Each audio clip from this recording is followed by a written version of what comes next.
Hello guys, welcome back to our channel knife skills and kitchen tress. இன்றைக்கி நம்ம கிச்சனில் ரொம்பவே ஜூஸியான சிக்கன் கிரில் எப்படி பண்ணலான்னு பார்த்துடலாமா? இது பண்ணுறதுக்கு நான் இன்றைக்கி 1 kg அளவுக்கு சிக்கன் எடுத்து வச்சுருக்கேன். சிக்கன் எடுத்துகிட்டு அங்கங்கே நம்ம கோடு போட்டு வச்சுக்கலாம். இந்த கோடு வந்து நீங்கள் அந்த போன் பார்ட் வந்து டச் ஆகிற அளவுக்கு நல்லா ஆழமாக போட்டு வச்சுக்கணும்.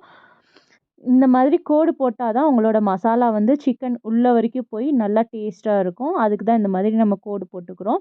இப்போ நான் வந்து இந்த லெக் பீஸ்லேயும் வந்து கோடு போட்டுக்கிறேன். பாருங்கள் எந்த அளவுக்கு ஆழமாக போட்டிருக்கேன்னு சொல்லிட்டு. இப்போ லெக் பீஸ்லேயும் கோடு போட்டுட்டு கோழியோட முதுகு பகுதியிலையும் கோடு கிழிச்சு வச்சுக்கலாம். கோடு கிழிச்சு இப்போ நம்மளோட சிக்கன் வந்து ரெடியாக இருக்குது. பாருங்கள் எந்த அளவுக்கு போட்டிருக்கேன்னு சொல்லிட்டு. இப்போ நம்ம மசாலா ரெடி பண்ணிடலாம். இது பண்ணுறதுக்கு ஒரு பவுல் எடுத்துகிட்டு ஒரு 2 டேபிள் ஸ்பூன் அளவுக்கு தயிர் எடுத்துக்கோங்க. 2 டேபிள் ஸ்பூன் அளவுக்கு ஜிஞ்சர் கார்லிக் பேஸ்ட் எடுத்துகிட்டு 1 ஸ்பூன் அளவுக்கு மிளகுத்தூள் எடுத்துக்கோங்க. 1 ஸ்பூன் அளவுக்கு கரம் மசாலா, 1/2 ஸ்பூன் அளவுக்கு மிளகாய்த்தூள், 1/4 ஸ்பூன் அளவுக்கு மஞ்சத்தூள், 1 ஸ்பூன் அளவுக்கு காஷ்மீரி மிளகாய்த்தூள் சேர்த்துட்டு இதுக்கு தேவையான அளவுக்கு உப்பு சேர்த்துக்கோங்க. உப்பு சேர்த்ததுக்கப்புறமா 1 டேபிள் ஸ்பூன் அளவுக்கு எண்ணெய் சேர்த்துட்டு நல்லா மிக்ஸ் பண்ணி வச்சுக்கோங்க. எந்த லம்ஸுமே இருக்கக்கூடாது. அந்த அளவுக்கு நல்லா மிக்ஸ் பண்ணிக்கோங்க. இப்போ இந்த அளவுக்கு நல்லா மிக்ஸ் பண்ணி எடுத்ததுக்கப்புறமா நம்ம ரெடி பண்ணி வச்சுருக்க சிக்கனில் இதை போட்டு நம்ம மிக்ஸ் பண்ணிடலாம்.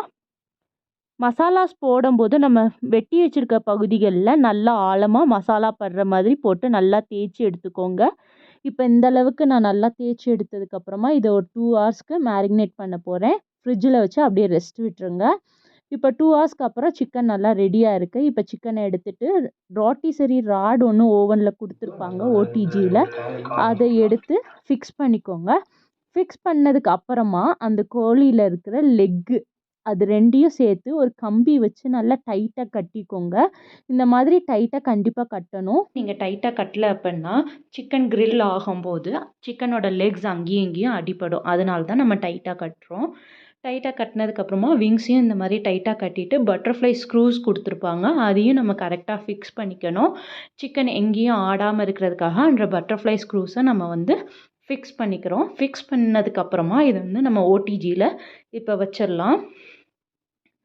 இந்த ஓடிஜியில் ஃபிக்ஸ் பண்ணியாச்சு. இந்த ஓடிஜி பற்றின ஃபுல் டீட்டெயில்டு ரிவ்யூ வந்து நம்ம சேனலில் நான் அப்லோட் பண்ணியிருக்கேன். தேவைப்படுறவங்க டிஸ்கிரிப்ஷன் பாக்ஸில் லிங்க் இருக்குது, செக் பண்ணிக்கோங்க. இப்போ இதை வந்து நம்ம 250 டிகிரி செல்சியஸில் 10 மினிட்ஸ் ப்ரீ ஹீட் பண்ணி ஃபிக்ஸ் பண்ணிவிட்டு நம்ம வந்து கிரில் பண்ண வச்சிடலாம். 230 டிகிரி செல்சியஸில் வச்சுட்டு 60 மினிட்ஸ்க்கு top and bottom rod on பண்ணிவிட்டு ராட்டிசரியும் ஆன் பண்ணிக்கோங்க. 60 மினிட்ஸ் வச்சு எடுத்துட்டிங்க அப்படின்னா கிரில் சூப்பராகவே ரெடி ஆயிரும். பாருங்கள் எவ்வளோ சூப்பராக ரெடி ஆகிருக்கு அப்படி சொல்லிட்டு. இப்போ நம்ம இதை கட் பண்ணி பீஸ் போட்டு கொடுத்துடலாம். மெஷர்மெண்ட்ஸில் ட்ரை பண்ணி பார்த்துட்டு உங்களோட ஃபீட்பேக்கை கமெண்ட் செக்ஷனில் சொல்கிறதுக்கு மறந்துடாதீங்க. இந்த வீடியோ உங்களுக்கு பிடிச்சிருந்துச்சு அப்படின்னா நம்ம சேனலை லைக் பண்ணி ஷேர் பண்ணி சப்ஸ்கிரைப் பண்ணிவிட்டு பெல் ஐக்கானையும் கிளிக் பண்ணி ஆல் என்ற ஆப்ஷனை